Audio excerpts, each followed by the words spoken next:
One sip of coffee in just before we start the show. I'll get another one too. Come on. The panellists are in. They're just getting their makeup done now, except for Jono, who's just seated over there. I've got the letters, and they are these tonight. Here we go. First one up tonight, Nick Xenophon, South Australia. Very poor showing in the South Australian elections. How come? What do Australians want from their politicians today? Second letter tonight. I'm devastated to learn that my son and daughter, who are both teenagers, have STIs. Epidemic in Australia, teenagers with STIs. And the last letter tonight, after 2 years, I've just worked out that I'm the convenient third wheel. All these letters, a fantastic lineup of panellists, and we'll see you shortly. Sweet and sour right now. Don't go away. Got a problem, big or small, would a miracle be nice? Our motley crew is back, churning out advice. You might even laugh a bit in the following half hour. Park your backside on the couch, cause baby it's time for Sweet and Sour.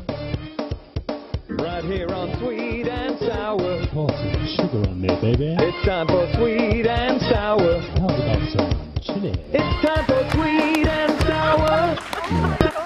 Good evening, everyone. Welcome to Sweet and Sour. Lovely to have your company.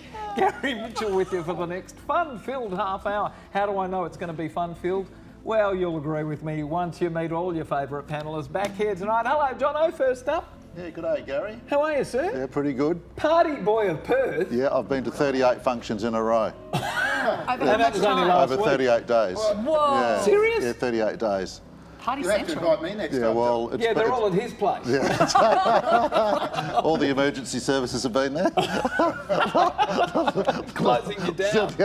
Oh, when are you fronting the magistrate's court? Oh, well, I'm hoping that's not going to happen. Wouldn't be good for my reputation. Weren't you there today? Oh, you were representing. Yeah, I was Oh, representing. okay, different story. All right.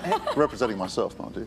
Deanna? Yes? You're the busiest lady on the planet. Oh, I'd like to keep you myself are. active, you know? Creative people are always pretty busy. Yeah, you kind of have to be, especially in Perth. Photography, voiceovers. Yep. You also host a TV program called Here on WTV, Undercurrent. Undercurrent. Yeah, What do you do? Well, it's a news and current affairs program. News and So current affairs. we have a whole stable of journalists that go out and find stories. And every now and again, I do a story as well. But mostly what I do is record the links between the stories. So I give a bit of an introduction to what the story's like. What's it called? And Undercurrent. Undercurrent. Yeah. Look straight at your camera and say, Oh. when's So it on? what? Oh, well, it's on Saturday evenings and then 2 other times during the week, but I don't know what those times are, so check your TV guide. Don't worry. Holiday time.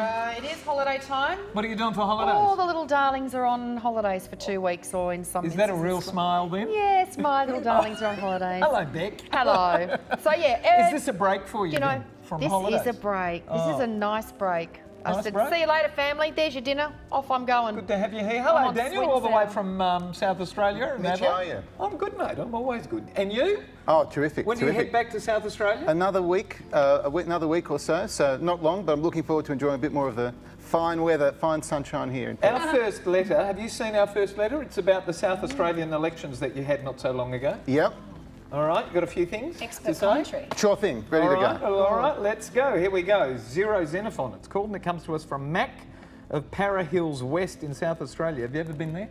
No, I don't think I have. Para Hills West, Para Hills. Have you heard of it? Doo-doo-doo-doo. So we just had a state election, Para Hills, you know, it's like Oh, like paranormal. paranormal hills. We just had a state election here in South Australia. I'm somewhat pleased with the fresh outcome. A group of politicians who had become controlling, non-progressive and increasingly paranoid deserve to be wiped away just to give some new ideas a chance to breathe after 16 years of trending backwards. Wow. And SA Best Leader Xenophon thought he would be given the red carpet treatment back into Parliament. We, the people, are sick of politicians taking us for granted and treating us like morons. Xenophon wanted to become the third great force in SA Parliament. Had he offered us credible, clever candidates rather than the rubbish he signed up, he may have had a chance. He proved as controlling and paranoid as Jay Weatherill. We saw through it. We increasingly won't accept political party culture being imposed on us, but why do we have to wait until we march to the ballot box to make a pretense of choice before we can articulate in real terms what we want in those people who are to be vested with our states and nations' progress? That's a long sentence, isn't it? Where's the facility for people of Australia to talk about what we collectively demand. Is writing to Sweet and Sour or calling a radio shock jock the only way to have this type of conversation? This is all too hard for politicians to even think about. Heavens knows they have no real will to hear the opinions of the Australian people. How do we change this, panellists? As we said, Mark of Para Hills West in South Australia. Daniel, straight to you. Well, Mitch, we don't have to wait. I mean, I know it's a bit hard to get the change that you want, but the fact of the matter is we're lucky enough, we're blessed enough to live in a society that's based on getting other people to agree with you, really.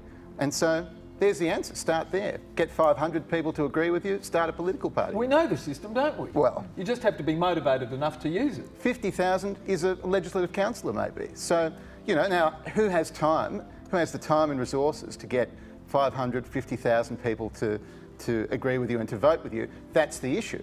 But it doesn't have to be just you. You know, now with Xenophon and with, before that, Pauline Hanson and Clive Palmer, the one thing that their parties all have in common is that they're all synonymous with one person. And that's good, you know, to begin with, but after a while, as the questioner says... If their star fades, see you later. That's right, but who's the health spokesman? You know, you've got absolutely no idea. So if you want to get some change happening, try and roll up your sleeves and get in there. That's what I reckon. Are you going to roll up your sleeves, Beck? No. But no. I'm going to be so short and sweet on this because it's... I hate political things. But isn't this exactly what the pollies want anyway? Like, no pre-election say from us anyway. Of course, that's what the pollies want. It's not necessarily what we want. Engaged people want. But so then how? My question: well, how do we? I get what you're saying, but how do we then bring everyone into a forum beforehand and?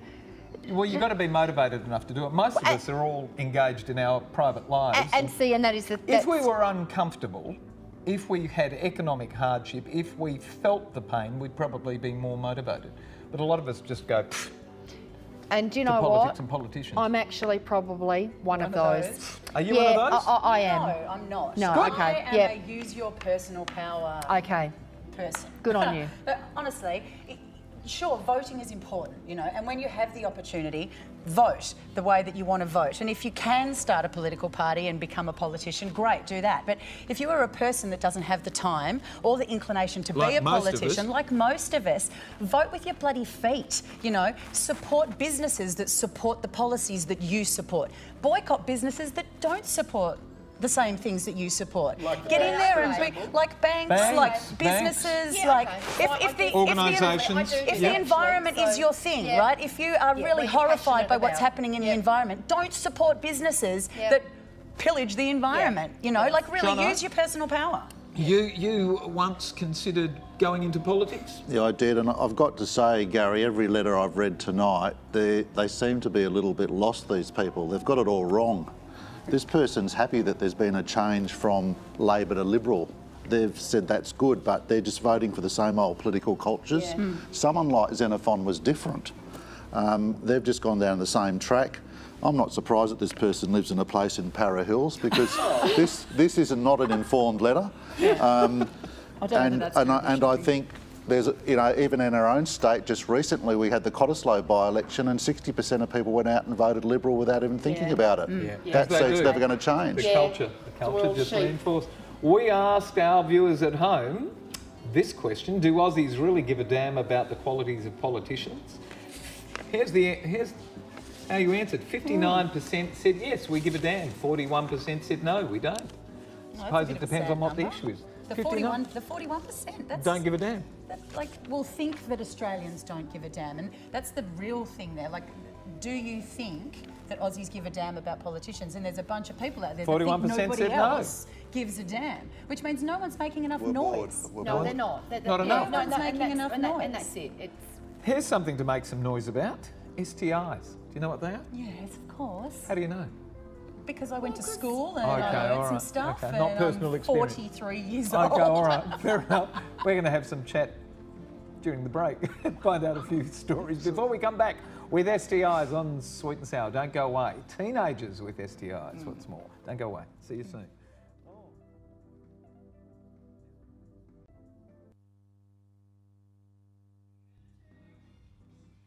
Welcome back to Sweet and Sour, and if you'd like to send us a letter, send it to one of these places that's appearing on your screen right now. This is all of our social media contact points. We've got Facebook, we've got our website, we've got Instagram, there's so much. Twitter. Yeah, Snapchat. suits anybody. And for everyone who does send us a letter that we do discuss, we're going to send you to the movies, courtesy of a very lovely lady, Natalie Cameron and NRC Communications. And the movie we're sending you to this week, courtesy of Natalie, is A Quiet Place starring Emily Blunt. And we actually have to say congratulations to Natalie too, because she's had a little baby boy, Adam. Congrats. She was going to be on the program tonight too, but Too busy with a tiny baby. yeah, what can you do? Scheduling conflicts. Dear Mitch and panellists, I'm quite devastated to learn that my son and daughter, who are both teenagers, have STIs. In one way, I'm very pleased to know that they both feel comfortable enough to seek out each other and come to their parents when they feel in trouble. My kids have had a very liberal upbringing. We always emphasise them taking personal responsibility for themselves, loved ones and the world in general. They are, in so many respects, upstanding young citizens who remain mindful. I'm writing to your show as a regular viewer, and I'm also hitting the social media avenues to inform as many as possible that STIs, sexually transmitted infections, are now in epidemic proportions amongst our young people. More and more are being pressured by their peers into sexual behaviours that they are too young to be equipped to handle. Thankfully for mine, both have infections that can be cured with a short course in antibiotics. My kids have been lucky.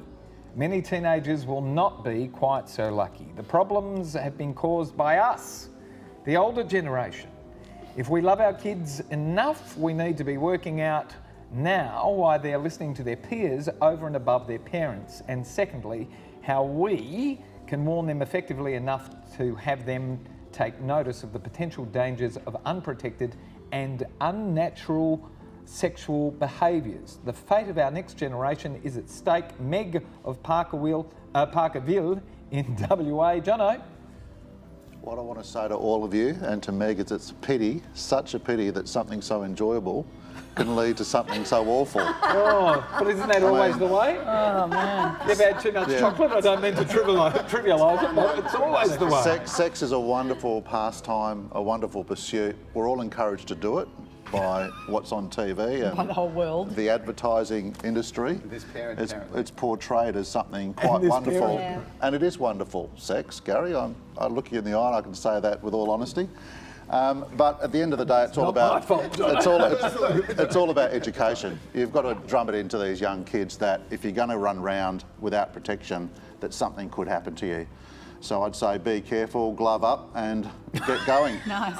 That's a terrible thing to say. Glove up. Glove up. All right, Deanna. So, oh man, I have so many issues with this letter. Like, I just don't even know where to start. So where I am With going gloves, to start apparently. is with gloves. No, look, this epidemic proportions thing, I Googled it today and I want to know where you're getting your data from. And what I found is that over a 10-year period, there's been a really big increase in STIs across the population, and apparently most of it is happening in young people. So, you know, there is something to be concerned about. And I agree with John, educate your kids, you know. Don't leave it up to school, and certainly don't leave it to their peers, because they don't know anything at all. I have a 12-year-old son, and the things he's been telling me for the past 3 years. Stop it just holding hands.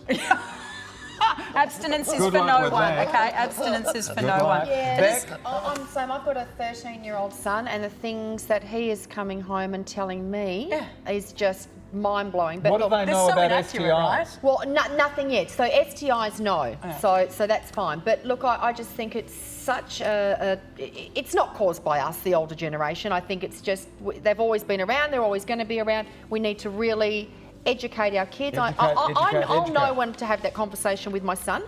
And it will be in the next year or so when he's not even holding hands with a girl at the moment. That's fine.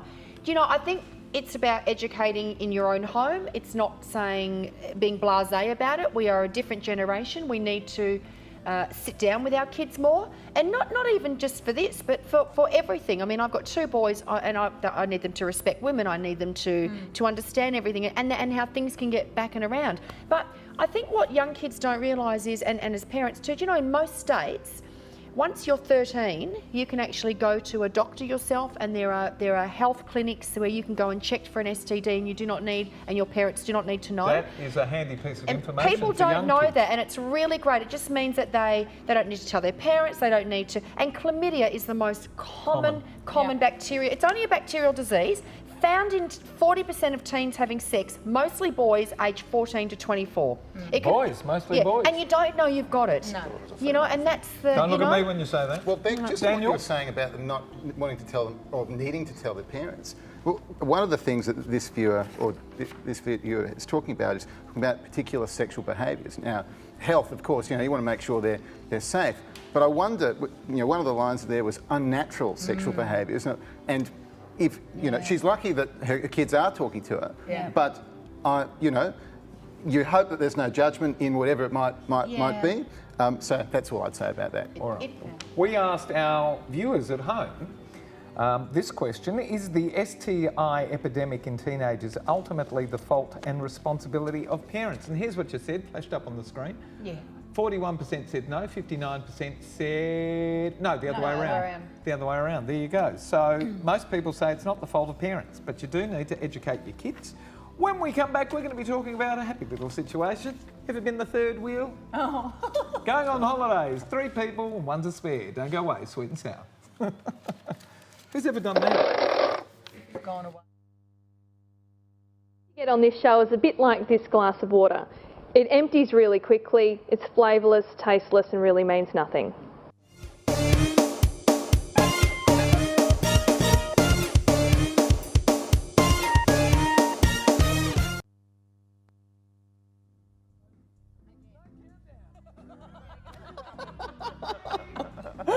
Oh, welcome back to Sweet and Sour, the last letter of the evening. Dear panellists, I'm the third wheel. We travel together every 3 months, away on a girls' weekend from the partners. Well, after 2 years, I've just worked out that I'm the convenient third wheel. My girlfriends just blurted it out when we were making plans for our next trip. I mentioned that I'm not sure I'd be able to make it, and one just reacted with, "But if you don't come, none of us can go." And the other yelled, "You make it safe for us." I get it now, they're lesbians. That's okay, even though it comes as a shock, but I feel I've either been plain naive or just stupid not to realise. We always got 2 rooms when we were on holidays, and I loved always having a room on my own, never for one moment guessing that it was all by design. I'm a little hurt that I've been used as the sanitiser for the husbands. They're all mates too. So if I don't go, the hubbies will think it very odd that the 2 girls go on their own without me. Do I owe my girlfriends anything here? Do they owe me? I feel like I need some space now that I'm aware the arrangement is less than on the up and up. It's making me feel so awkward and a little dirty as well, to be honest. We've been girlfriends for over 15 years. It comes to us from Pamela of Coburg in Victoria. Lots of fun and games in Coburg tonight. Whoa! Seriously, I'm putting my glasses on for this one so I Getting can, serious, are you? read my notes. Ever Okay. been the third wheel? No, I haven't. And seriously, I get that you're hurt, I get that you feel manipulated, but seriously, you've been friends for 15 years, you travel together every 3 months and you had no idea? Do these other 2 women, during the day when you're out, not have those little glances, not do those little touches? What, they wait till night time till closed doors? I don't get it. You've been friends for that long. Who cares anyway? I get that there might be a moral issue because you're She's friends with all the... feeling used. Well, don't go. I mean, you're having a good time. You've been travelling for, 15 years, every 3 months. I don't even know where they're going. 2 years. Sit down with these ladies. They're your friends. Sit down, ask them what's going on, give them the opportunity to explain, and then work out from there what you want to do with that. I mean, I wouldn't be telling anyone. I don't know. I don't know what I'd do there. You wouldn't be telling anybody? Well, I wouldn't be telling my husband. husbands or And anything. no, I don't think that's your What am business I going to say? Do you owe them anything? then? To be doing that. Well, do you owe them anything? Is she feeling a bit left out? I think it depends how close you are, doesn't it? Like, she's obviously close with the girlfriends, but how close, Well, not that close. is she with the husband? It sounds like the group knows each other very well. I wonder whether that has anything to do with it. So, is she used? No, I don't think she's been used at all. She's been going on holidays for how long is having it? a nice You know, time. If you're enjoying the holiday, what difference does Who it cares make? what you do at night where you sleep? Well, who you're sleeping with behind there? Like, Sounds like a really nice, quiet night to me. The question is, how do you really is the know this is question? going on? But that is exactly right. It's She's just- assuming. Is this a case of paranoia? I don't get it. I think it might be. Well, hang on. Why do you actually have a room on your own every time they go away? Well, yeah. Maybe she snores. Do you know, we asked our people at home this question. Should friends, without exception, always try to cover for one another? And this is what you said. 30% said yes, 70% said no way. All right, Deanna, Yeah. when was the last time you covered for a mate? Oh, I don't know. I don't cover for mates, to You be don't honest. really have to, I do don't you? need to. Integrity Yeah, is yeah, short. yeah. It's been a really long time since anyone even asked me to cover for them. And the last time it happened, I said no. I didn't go and run wonder they and didn't ask you dob or again. anything like that. But I won't lie What's for happening here? other people. Well, I think maybe she's jealous, for starters. And really, if you want to have a go, you should just ask. And the other thing is, are they even doing it, for starters? I agree with you. Like, there's, are they? Did you bust in on them one day and go, oh, I see, that's what's going on? Or are you just guessing? And also, what changes about the holidays now that you know this? Nothing, except for your feelings. So go on having your own room, yay, awesome on holidays, and just keep having good holidays. She doesn't know her girlfriend's anything. No. They don't know They don't know her her anything. anything. I either. think you'd be picking up little signs during the day. If they're Oh, I trapped, don't you know. would have to be. Maybe she is super naive. You'd know those little glimpses or that little touch or that. They surely can't be But going. they're girls. Girls do that all the time. No, not when you look at. Well, Come on, how I don't know. appropriate. The final word to a bloke. All right, Johnny. Yeah, here we go. Well, I think I'm qualified to speak about women having sex with one another because Because you're a lesbian. not because I I've get been it. not because I've been in that situation, but I've already said tonight that sex is quite an enjoyable pastime. Now, the lady that's not participating should go off and organise her own fun. Totally. Just leave these two to doing what they're doing, whatever that is. Whatever it is, right? And it's they're doing it at night. They're not hurting anyone. It's behind closed doors. They're not. Just get on with it. Yeah. Yeah, I absolutely I'm with you. enjoy it. Yeah. Yeah, I think those two ladies will find They're not it's hurting going on anyone. their own. No. No, they're not hurting And anyone. for all we know, the hubbies are getting it on their own holidays anyway. Oh, who cares? It's only the women that are going away, isn't it? Well, Does I this say don't, you anything don't about know. the Who hubbies? knows what the hubbies are doing while they're away on Yeah, their how do you holiday? know what the hubbies are doing? Can you send us You another letter don't. and let us know what the husbands are doing as well? Send us All a right, video. we're going to take a vote. All right, raise your right hand if you think there's nothing to do here. No, yeah. Okay, there you go. Nothing to do. Nothing to do. So, Just- Pamela of Coburg and Victoria, just Mind relax. your own beeswax. You've got a mate. holiday to go on. And you've got a room on your And own. every 3 months. I wish I could go on a holiday every 3 months. I'm going to encourage my friends to shack up. I'd so I shack can go up with on a my holiday. girlfriend every 3 months if I could have a weekend There's away. the other option. If something There you is, go. Guess what, worry Deanna? about We're the going away. miles. We're going away on a holiday. if something is going on here, you've actually got bargaining power, honey. You know, That's true. Tell them to pay for your trip if you want, if they want you to go. Yeah. We don't think there's anything going on. We've got to Cocktails go. are on them. I've had a good time tonight. Yeah, Can it's you been all come awesome. back next week? Yeah, why See you not? then. You have to think about it. Thank all of our panellists. Thank you for having us at home tonight, Australia. And thank you, crew. We'll see you all next week. Good night, everyone. Bye-bye. We're having this, we're having that. We've got to go. We're leaving now. We're